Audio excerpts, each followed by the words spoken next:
Welcome to Telugu one health. నేను మహాలక్ష్మి. ఈరోజు మనతో పాటు చిట్టిబొట్ల మధుసూదన శర్మ గారు ఉన్నారు. వారితో మాట్లాడదాం. నమస్తే సార్. నమస్తే. ప్రస్తుత పరిస్థితుల్లో చిన్నవాళ్ళ నుంచి పెద్దవాళ్ళ వరకు మెయిన్గా అందరినీ ఇబ్బంది పెడుతున్న సమస్య ఊబకాయ. వెయిట్ లాస్ కోసం మన ఆయుర్వేదంలో ఎట్లాంటి మెడిసిన్ ఉంది? ఈజీగా మీరు చెప్పేస్తూ ఉంటారు చాలా మెథడ్స్. మరి ఈరోజు మా కోసం ఏం చెప్పబోతున్నారు? తప్పకుండా. వెయిట్ లాస్ అనేది ఒక గ్లోబల్ ప్రాబ్లం అయిపోయిందమ్మా. పూర్వకాలము వెయిట్ ఉన్నటువంటి వాళ్ళను వెతకాల్సి వచ్చేది, ఎక్కడో. ఇప్పుడు వెయిట్ లేని వాళ్ళను వెతకాల్సిన రోజులు త్వరలో వస్తున్నాయేమో అనిపిస్తుంది. మారిపోయింది పరిస్థితుల ప్రభావం అలా కనిపిస్తోంది. అండ్ వీటికి సంబంధించి నేను గత కొన్ని వీడియోలో కూడా మంచి మంచి టిప్స్ చెప్పానమ్మా. మీరు కూడా చెప్పారు మంచి మంచి బాగున్నాయి సార్, చాలా మంది కూడా ఫోన్లు చేశారు, మంచి రిజల్ట్స్ కూడా వస్తున్నాయని చెప్పేసి. వీళ్ళకు మళ్ళీ ఒక అవగాహన దీనికి సంబంధించి కలిగేందుకు ఇంకొక టిప్ కూడా చెప్దామని చెప్పేసి ఇప్పుడు అనుకున్నానమ్మా. అది కూడా చాలా అద్భుతంగా పనిచేస్తుంది. ఈ వెయిట్ లాస్ గురించి మనం చెప్పుకోవాలంటేమా, సర్వసాధారణమైన సమస్య అయింది ఒకటి. రెండోది ఏమంటే, వెయిట్ ఉన్నటువంటి వాళ్ళు కుటుంబ సభ్యులు కానీ, స్నేహితులు కానీ, లేకపోతే వాళ్ళ బంధువులు కానీ అందరు కలిసేసి ఒక బ్యాచ్ మాదిరి తయారైపోయేసి ఒకే విధమైనటువంటి ఆహార నియమాలు, ఒకే విధమైనటువంటి ఎక్సర్సైజులు, ఒకే విధమైనటువంటి డైట్, ఇది మెడిసిన్స్ వాడుతుంటారు కొంతమంది. కానీ ఇక్కడ ఒక విచిత్రమైనటువంటి ఇది జరుగుతుందమ్మా. కొంతమంది ఎక్కువ వెయిట్ తగ్గిపోతుంటారు, త్వరగా తగ్గుతారు. కొంతమంది కూడా చాలా స్లోగా అయిపోతుంటారు. వాళ్ళు చాలా మదన పడిపోతుంటారు. ఏంటండి ఇది, అందరం ఒకటే పద్ధతిలో ఫాలో అవుతున్నాం కదా, అందరం ఒకటే పద్ధతిలో తగ్గాలి కదా అని చెప్పేసి సందేహం వస్తుందమ్మా. ఆ సందేహాన్ని నివృత్తి చేసేసి నేను టిప్ చెప్తాను. సో దీనికి కారణాలు ఏంటంటేమ్మా, వెయిట్ తగ్గేందుకు 3 ప్రధానమైన కారణాలు ఉంటాయమ్మా. అంటే వ్యక్తి యొక్క బరువు శాతాన్ని బట్టి, అంటే ఉదాహరణకి 3 వ్యక్తులను మనం చూసినట్లయితే, మొదటి వ్యక్తి కంటే రెండో వ్యక్తి ఎక్కువ బరువు ఉండి, రెండో వ్యక్తి కంటే మూడో వ్యక్తి ఎక్కువ బరువు ఉన్నాడు అనుకోండి, అప్పుడు సేమ్ ఆహార నియమాలు, సేమ్ ఎక్సర్సైజులు, సేమ్ ఔషధాలు పాటించినప్పటికీ మూడో వ్యక్తి బరువు త్వరగా తగ్గిపోతాడు. అది కాన్సెప్ట్ అదనమాట. సో రెండో వ్యక్తి తర్వాత మొదటి వ్యక్తి బరువు ఫస్ట్ వ్యక్తి తగ్గాలి కదా, మూడో వ్యక్తి. అందుకేదమ్మా వీళ్ళు ఏమంటే జీవన క్రియలు వేగవంతమవుతాయమ్మా. వీళ్ళు చేసేటువంటి పనిని బట్టి కానీ, వీళ్ళ నియమాలను బట్టి కానీ, అందులో వీళ్ళటువంటి కొవ్వు త్వరగా తగ్గడం మొదలవుతుంది అన్నమాట. రెండవది శరీరంలో ఉన్నటువంటి నీటి శాతాన్ని బట్టమ్మా. వాళ్ళ దేహాల్లో నీటి శాతం ఎక్కువగా ఉంటే ఫస్ట్ నీటి శాతం తగ్గుతుంది. కాబట్టి ఆ వ్యక్తుల్లో నీటి శాతం ఉన్నటువంటి వాళ్ళు, ఎక్కువ నీటి శాతం ఉన్నటువంటి వాళ్ళు వెయిట్ త్వరగా తగ్గుతారనమాట. ఇంత నీటి శాతం తగ్గేందుకు త్వరగా తగ్గినట్లు అనిపిస్తుంది, అక్కడ రిడక్షన్. మూడవది ఏమంటే శరీరంలో చేరినటువంటి కొవ్వు శాతాన్ని బట్టమ్మా. కొవ్వు బ్రౌన్ ఫ్యాట్ అని, వైట్ ఫ్యాట్ అని రెండు రకాలు. ఈ మధ్యనే ఉన్నటువంటి దాన్ని, ఈ మధ్య సంచితమైనటువంటి కొవ్వును బ్రౌన్ ఫ్యాట్ అంటారు. రీసెంట్ది చాలా కాలం నుంచి పేర్కొని పోయి ఉంటుంది కదమ్మా, దాన్ని వైట్ ఫ్యాట్ అంటారు. సో బ్రౌన్ ఫ్యాట్ ఎక్కువగా ఉన్నటువంటి వాళ్ళు అయితే త్వరగా తగ్గిపోతారు. వైట్ ఫ్యాట్ ఉన్నటువంటి వాళ్ళు చాలా టైం పడుతుంది, ఎందుకంటే ఎన్నో సంవత్సరాల తరబడి అంతా అక్యుములేట్ అయి ఉంటుంది కదా ఫ్యాట్. కాబట్టి ఇలాంటివన్నీ గమనించుకొని ఔషధాలు వాడుకుని, అదేవిధంగా ఆహార నియమాలు పాటిస్తూ ఎక్సర్సైజ్ చేస్తే సరిపోతుందమ్మా. రిజల్ట్స్ అయితే వస్తాయి. కాబట్టి అందరికీ ఒకటే పద్ధతిలో రిజల్ట్స్ ఉండవు, వేరియేషన్స్ అంటారు అన్నమాట ఇవి. సో మీరు అడిగినట్లు మంచి టిప్ చెప్తాను చూడమ్మా. దీనికి సంబంధించి ఆహార నియమాలు కొన్ని వీడియోస్లో చక్కగా చెప్పాను, తర్వాత ఎక్సర్సైజ్లు చెప్పాను.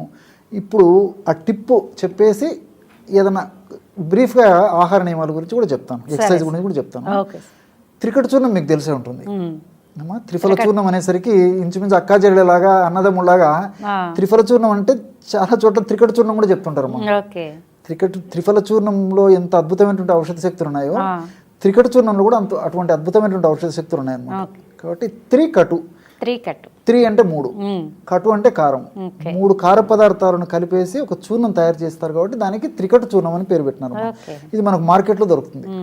పిప్పళ్ళు, మిరియాలు, శొంఠి. ఈ 3 కలిపి తయారు చేసినటువంటి చూర్ణం ఏదైతే ఉందో సమభాగాలుగా, దాన్ని త్రికట చూర్ణం అంటారు. రెండవది కటకరోహిణి చూర్ణం. అది మనకు ఆయుర్వేద ఔషధ విక్రయశాలలో కటకరోహిణి చూర్ణం దొరుకుతుందమ్మా. తాజాగా తయారు చేసినటువంటి కటకరోహిణి చూర్ణము మనం తెచ్చి వాడుకోవడం వల్ల ఫలితాలు చాలా అద్భుతంగా ఉంటాయమ్మా. ఈ కటకరోహిణి చూర్ణము అంటే కటకరోహిణి అనేటువంటి ఆ యొక్క పీసెస్ని మనం చూర్ణం చేసి ఎక్కువ రోజులు నిల్వ ఉంచితే ఔషధ గుణాలు క్రమక్రమంగా తగ్గిపోతాయమ్మా. కాబట్టి ఫ్రెష్గా మనకు తెచ్చుకొని ఫ్రెష్గా దొరికేట్లయితే దొరుకుతాయమ్మా, కొంచెం కష్టపడాలి. అది వీలు కాకపోతే కటకరోహిణి ఆ పీసెస్ తెచ్చుకొని మనం తయారు చేసుకోవడం మంచిది.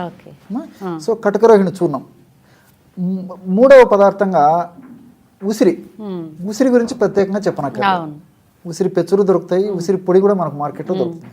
మరి రేషియో ఎలా కలుపుకోవాలంటే మా త్రికట చూర్ణం 60 గ్రాములు తీసుకోవాలి.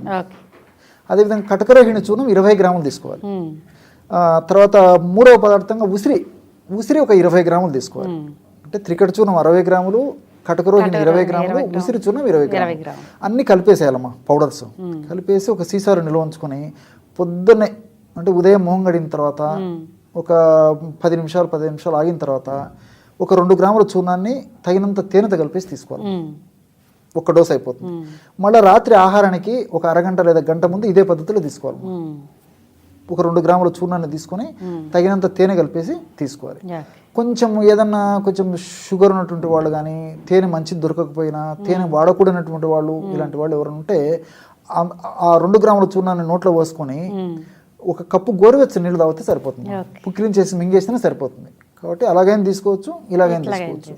కొంతమందికి వేడి తత్వం ఉంటుందమ్మా, బాడీ హీట్ చేస్తుంటుంది అన్నమాట.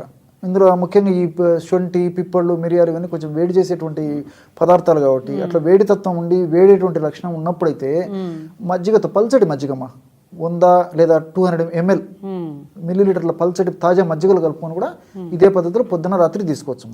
ఈ పద్ధతిలో క్రమం తప్పకుండా రోజు 2 సార్లు ఈ యొక్క పద్ధతిలో ఔషధాన్ని సేవించుకోవడం వల్ల శరీరంలో ఎక్కడ సంచితమైనటువంటి కొవ్వైనమా ఈ అన్ని పదార్థాలకు కూడా కొవ్వును తుదముచ్చేటువంటి అద్భుతమైనటువంటి గుణాలు ఉన్నాయి ఈ రసాయన పదార్థాలన్నీ. అంతే అంటే ఫ్యాట్ బర్నింగ్ మెకానిజం విపరీతంగా పెంచేస్తాయి. సో ఎప్పుడైతే ఫ్యాట్ బర్న్ ఫాస్ట్గా స్పీడ్గా జరిగిపోతుందో ఆ కొవ్వు కరిగిపోతుంది. కాబట్టి ఈ అన్ని పదార్థాలు అంతే, మా పిప్పళ్ళు, మిరియాలు, శొంఠి, కటకరోహిణి, తర్వాత ఈ ఉసిరిక పొడి అన్ని అట్లాంటివే. రెండవది ఏమంటే వ్యాధి నిరోధక శక్తి కూడా పెరుగుతుందమ్మా వీటి వల్ల. ఈ వెయిట్ ఉన్నటువంటి వాళ్ళలో చిన్న చిన్న వాటికంతా అనారోగ్యం పాలవుతుంటారు. కాబట్టి ఇందులో రసాయన పదార్థాలు మీరు శొంఠి తీసుకోండి, ఉసిరిక తీసుకోండి, పిప్పళ్ళు తీసుకోండి, మిరియాలు తీసుకోండి, ఇవన్నీ కూడా ఆ శక్తినమ్మా అంటే వ్యాధి నిరోధక శక్తిని పెంచుతాయి. కాబట్టి తరచుగా జబ్బు రాకుండా కూడా ఇవి కాపాడుతాయమ్మా. మూడవది ప్రయోజనం ఏంటంటే మల్టిపుల్ బెనిఫిట్స్ అనమాట వీటి వల్ల. ఈ ఊబకాయం వల్ల లేకపోతే వెయిట్ పెరగడం వల్ల షుగర్ రావచ్చు, హార్మోనల్ ఇంబ్యాలెన్స్ రావచ్చు, తర్వాత ఈ మోషన్ ప్రాబ్లం రావచ్చు, ఇట్లా రకరకాల మెదడుకు సంబంధించినటువంటి ఇబ్బందులు రావచ్చు అమ్మా. ఇలాంటి అనేక రకాలైన ఇబ్బందులు కూడా, మోకాళ్ళ నొప్పులు రావచ్చు. అటువంటి జబ్బులు రాకుండా కూడా ఇది ఉపయోగపడుతుంది. ఆల్రెడీ వచ్చినప్పటికీ మందు వాడడం వల్ల ఆ జబ్బులు కూడా కంట్రోల్ ఉంటాయి అన్నమాట. అందుకే ఇది మల్టీ బెనిఫిట్స్ ఉంటాయి అనమాట. అంటే అన్ని సైడ్ బెనిఫిట్స్ ఉంటాయి కానీ సైడ్ ఎఫెక్ట్స్ ఉంటాయి. కాబట్టి క్షేమదాయకంగా వాడుకోవచ్చు. ఎన్ని రోజులు వాడినా దానివల్ల ఇబ్బంది అయితే ఉండదమ్మా. కాబట్టి నేను చెప్పినట్టు ఏమంటే అనేక కార్యక్రమాల్లో, వీడియోలో కూడా నేను చెప్తూనే ఉంటాను, ఫ్రెష్గా తయారు చేసుకోవాలి, తాజాగా తయారు చేసుకోవాలి. ఆయుర్వేద ఔషధాలు అంటే ఫ్రెష్గా తయారు చేసుకుని వాడుకున్నప్పుడే అనుకున్నంత ఫలితాలు దొరుకుతాయి. కానీ మనం ఎప్పుడో 6 నెలలు తయారు చేసినది, సంవత్సరం కింద తయారు చేసినది, 2 సంవత్సరాల కింద తయారు చేసినటువంటి వాడుకుంటే ఔషధ గుణాలు చాలా చాలా క్రమంగా తగ్గిపోయేసి ఔషధము నిస్తేజమయ్యేటువంటి అవకాశం కూడా ఉంటుంది. కాబట్టి తాజాగా ఫ్రెష్గా తయారు చేసుకున్నప్పుడు రిజల్ట్స్ కూడా బాగుంటాయి. కాబట్టి మనకు ఆన్లైన్లో ప్రయత్నం చేస్తే దొరుకుతాయి ఇవన్నీ కూడా. తర్వాత ఇప్పుడు ఆయుర్వేద ఔషధ విక్రయశాలలో కూడా కొన్ని స్టాండర్డ్ కంపెనీ వాళ్ళు ఫ్రెష్గా తయారు చేసి కూడా మనకు విక్రయిస్తున్నారమ్మా. కాబట్టి వైద్య నిపుణులను సంప్రదించి సమీపంలో ఉన్నటువంటి వైద్య నిపుణులను అటువంటి మంచి ఔషధాలు తెచ్చుకొని వాడుకుంటే సరిపోతుంది. చాలా అద్భుతమైన ఫలితాలు కలుగుతాయి. ఓకే సార్, నమస్తే. తెలుగు వన్ వినోదాన్ని, విజ్ఞానాన్ని, విశేషాలను అందించే ఒక సంపూర్ణ ఎంటర్టైన్మెంట్ యూట్యూబ్ ఛానల్. సినిమా వార్తలు, విశేషాలు, ఇంటర్వ్యూలు, యువతరానికి మెచ్చే నచ్చే వెబ్ సిరీస్లు, మొత్తం కుటుంబం మెచ్చే షార్ట్ ఫిల్మ్స్, మ్యూజిక్ వీడియోస్, హాస్యాన్ని పంచుతూ చెక్కిలి గింతలు పెట్టే కంటెంట్, ఇలా ఎన్నెన్నో ఆసక్తికరమైన అంశాలను నిరంతరం ప్రేక్షకుల్లో అలరించే all rounder channel Telugu one YouTube channel ని తప్పకుండా సందర్శించండి. ఆసక్తికరమైన సినిమా, వినోదాత్మక వీడియోలను వీక్షించండి మరియు ఛానల్ ని సబ్స్క్రైబ్ చేసుకోండి.